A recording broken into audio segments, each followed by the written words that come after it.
लिंग पुराण में 7 गलतियां बताई है कंगाल होने की। ये गलती अगर आपने भी करी है तो जिंदगी में कितना भी पुण्य करोगे उसका फल नहीं है। आज की कथा को लिखकर रखना, शायद तुम्हारी जिंदगी संवर जाए। लिंग पुराण में 7 गलतियां बताई है व्यक्ति को बर्बाद होने की। पहली गलती है, उसमें से अगर आप स्वीकार कर रहे हैं ये गलती तो समझ लो कि गलती आपने करी है। गंगा जल तो बुलवाया टैंकर भरकर, 21,000 बेलपत्र भी समर्पित कर रहे हो। आप मंदिर के अंदर बैठ गए, दर्शन करने वाला आता रहा, किसी को अंदर प्रवेश नहीं दिया। आप गंगा जल चढ़ाते रहे, आप बेलपत्र चढ़ाते रहे, आप स्वयं पूजन करते रहे, और दूसरा व्यक्ति ना जाने किस भाव से, किस रूप में आकर भगवान की सेवा करना चाहता था। पंडित जी ने आपके चक्कर में उसको जल नहीं चढ़ाने दिया, पंडित जी ने आपके चक्कर में उसको बेलपत्र नहीं चढ़ाने दिया। पहली गलती ये हो गई कि भगवान के भक्त को भगवान से दूर कर दिया गया। अब उठा लो श्रीमद् भागवत का। मला हवा है बदला, ही फ्रेंडली मैच है माही, मी काही माही बीही नाही कर दिया गया। अब उठा लो श्रीमद् भागवत कथा।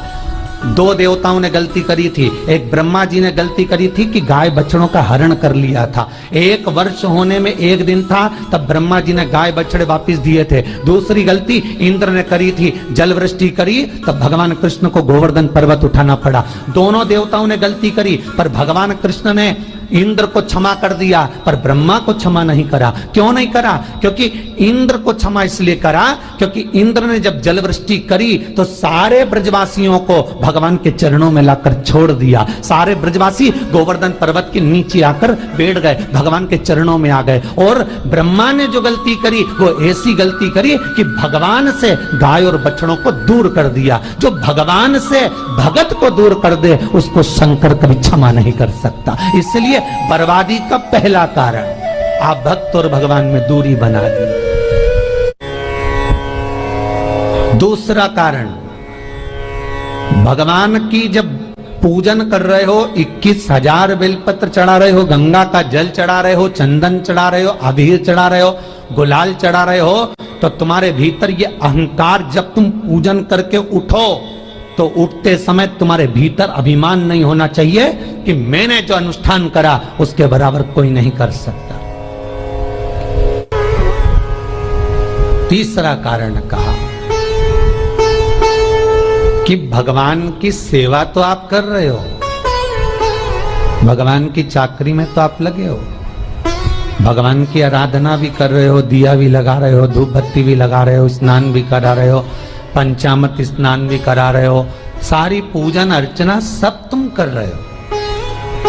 पर हो सकता है इस पूजन अर्चना में आप केवल 3 घंटा पूजन करते हो और बाकी के समय किसी न किसी की जीवात्मा को दुख पहुंचा रहे हो। एक कथा में एक बात कही थी कि भले मंदिर में दिया मत लगाओ, भले मंदिर में जाकर धूप बत्ती मत जलाओ, भले मंदिर में जाकर भोग मत लगाओ, भले मंदिर में जाकर जल मत चढ़ाओ, कुछ मत करो, भले भगवान को नए कपड़े मत पहनाओ, भले तुम्हारी मर्जी पड़े भगवान को भोग मत लगाओ, पर शास्त्र कहता है कुछ मत करो, पर एक काम जरूर करना कि किसी के चेहरे पर प्रसन्नता ला देना तो मंदिर में दिया जलाने के बराबर होगा। किसी के चेहरे पर चमक ला देना, प्रसन्नता ला देना तो अगरबत्ती लगाने के बराबर होगा। किसी गरीबड़े के, किसी दुखी के चेहरे पर अगर तुमने प्रसन्नता ला दी तो वो भगवान को कपड़े पहनाने के बराबर होगा। मालूम पड़े तुम मंदिर में पूरी सब्जी बांटो, मंदिर में भोजन कराओ, मंदिर में सारा पकवान चढ़ाओ, और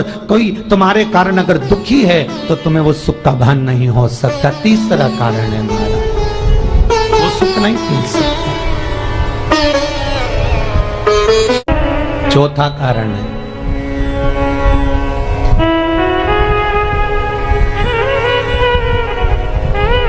महाराज,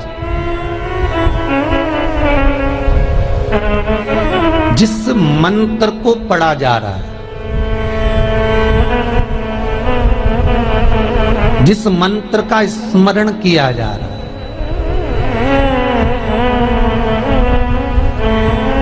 जिस भगवान की माला को हम जप रहे हैं, हम पाठ कर रहे हैं, उसमें त्रुटि, उठा लीजिए दुर्गा सप्तशती। दुर्गा सप्तशती का हिंदी अनुवाद में एक थोड़ा सा दृष्टांत दिया है, आपको मालूम होगा।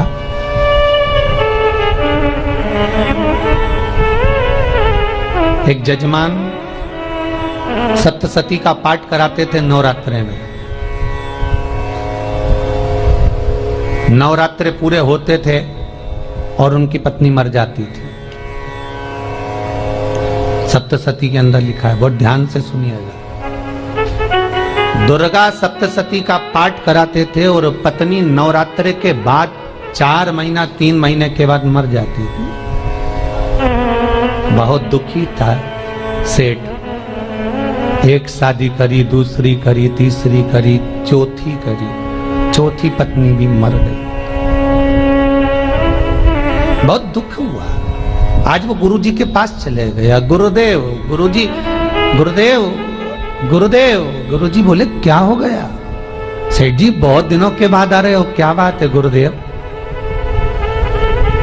मेरे को एक बात समझ में नहीं आती कि मैं नवरात्रि में सप्तशती का पाठ कराता हूँ, देवी जी का यज्ञ करवाता हूँ, माता रानी को चूनर पहनाता हूँ, उनको सुंदर बिछुड़ी, पायल, चुनड़ी सब पहनाता हूँ, कन्याओं का भोजन करवाता हूँ, भंडारा करवाता हूँ, जवारे बोता हूँ, अखंड ज्योत लगाता हूँ, पर नवरात्रि जैसी पूरी होती है उसके 2 महीने 3 महीने बाद मेरी पत्नी क्यों मर जाती है? 4 पत्नियां मेरी मर चुकी हैं, 5वीं मैंने शादी करी है। गुरुदेव आप कृपा करिएगा, कुछ तो बता दीजिए, कुछ करुणा कर दीजिए। गुरुजी बोले जब तू दुर्गा सप्तशती का पाठ कराते थे और पत्नी नवरात्रि के बाद 4 महीना 3 महीने के बाद मर जाती थी। बहुत दुखी था सेठ। एक शादी करी, दूसरी करी, तीसरी करी, चौथी करी, चौथी पत्नी भी मर गई। बहुत दुख हुआ। आज वो गुरुजी के पास चले गया, गुरुदेव, गुरुजी, गुरुदेव, गुरुदेव। गुरुजी बोले क्या हो गया? सेठ जी बहुत दिनों के बाद आ रहे हो, क्या बात है गुरुदेव? मेरे को एक बात समझ में नहीं आती कि मैं नवरात्रि में सप्तशती का पाठ कराता हूँ, देवी जी का यज्ञ करवाता हूँ, माता रानी को चूनर पहनाता हूँ, उनको सुंदर बिछुड़ी, पायल, चुनड़ी सब पहनाता हूँ, कन्याओं का भोजन करवाता हूँ, भंडारा करवाता हूँ, जवारे बोता हूँ, अखंड ज्योत लगाता हूँ, पर नवरात्रि जैसी पूरी होती है उसके 2 महीने 3 महीने बाद मेरी पत्नी क्यों मर जाती है? 4 पत्नियां मेरी मर चुकी हैं, 5वीं मैंने शादी करी है। गुरुदेव आप कृपा करिएगा, कुछ तो बता दीजिए, कुछ करुणा कर दीजिए। गुरुजी बोले जब तू सब कुछ अच्छा कर रहा है, जोत भी जला रहा है, कन्या भोज भी करा रहा है, चुनड़ी भी चढ़ा रहा है, भंडारा भी कर रहा है, जोत भी लगा रहा है, जवारे भी बो रहा है, माता रानी की सेवा भी कर रहा है, अखंड रात्रि व्रत कर रहा है, सब कुछ तूने करा, यज्ञ भी करा, फिर तेरी पत्नी क्यों मर सकती है? ऐसा हो ही नहीं सकता। नहीं गुरुदेव मेरी 5वीं शादी है गुरुदेव, अब की बार आप कृपा करिए। गुरुजी ने कहा तेरे पंडित जी को अनुष्ठान पर बुला, मैं कमरे में बैठकर सुनूंगा सप्तशती का पाठ, तब मैं ध्यान करूंगा। गुरुजी अंदर के कमरे में जाकर बैठ गए, ब्राह्मण पाठ करना प्रारंभ करा और ब्राह्मण ने पाठ करना प्रारंभ करा। उसमें एक शब्द आ गया, भार्यन्तु भक्षन्तु, भार्यन्तु भक्षन्तु।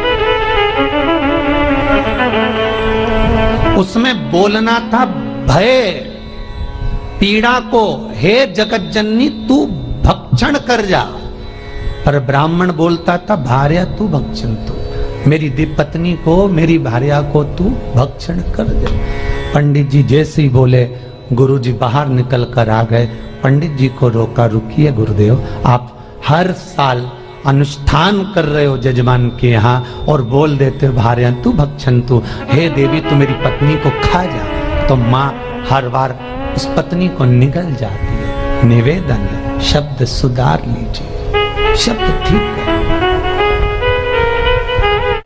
चौथा कारण है कि आप जो पाठ कर रहे हो, आप जो पूजन कर रहे हो, आप जो अनुष्ठान कर रहे हो, उसमें कुछ ना कुछ गलती जरूर हो रही है। ये चौथा कारण है।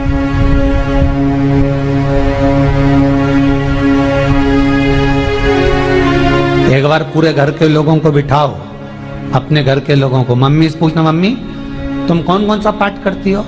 एक बार मम्मी से पूछना। फिर एक बार पापा से पूछना, पापा आप कौन कौन सा पाठ करते हैं सुबह? फिर बहू से पूछना, भाभी आप कौन कौन सा पाठ करती हो?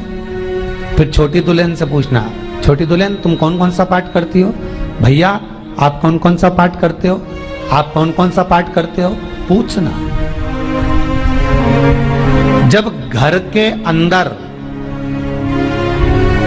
बड़ी बहू अलग तरह का पाठ कर रही है, छोटी बहू अलग तरह का पाठ कर रही है, मंजली बहू अलग तरह का पाठ कर रही है, माँ अलग तरह का पाठ कर रही है, पति अलग तरह का पाठ कर रहा है, तो उसका जो प्रभाव है, कौन सी चीज कहां टकरा रही है जिसके कारण घर में रोग इतना है कि कोई सही होने वाला ही नहीं है। अब तुम कहो कि सीवर वाले गुरुजी ने उपाय बताया, हमने बहुत करा, पर सही क्यों? तो सही क्यों नहीं हो रहा है? उसका कारण है या तो बड़ी बहू जो पाठ कर रही है, या सास जो पाठ कर रही है, जो पति जो पाठ कर रहा है, नाते जो भी उस घर के अंदर रहकर जो पाठ अर्चना कर रहा है, उसमें जरूर कुछ ना कुछ ऐसा हो रहा है जिसके कारण वो काम नहीं कर पा रहे। उसमें कुछ ना कुछ गलती हो रही है जिसको तुम समझ नहीं पा रहे, जिसको तुम अपने आप को बहुत विचार करते हो कि मेरे बराबर कोई नहीं कर सकता, मैं शंकर की भगत, मैं राम की भगत, मैं कृष्ण की भगत, मैं जो करती हूँ बहुत अच्छा करती हूँ, मैंने जो किया बहुत अच्छा करा, पर हो सकता है उसी कारण आपको दुख झेलना पड़ रहा है।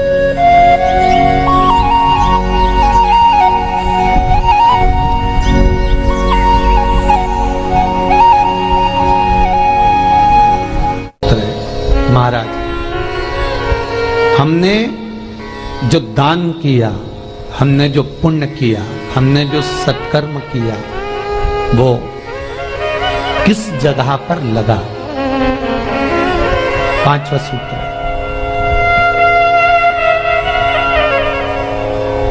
जो आप दान कर रहे हो, जो आप पुण्य कर रहे हो, सत्कर्म कर रहे हो, वो किस जगह पर लगा? ये पांचवा सूत्र।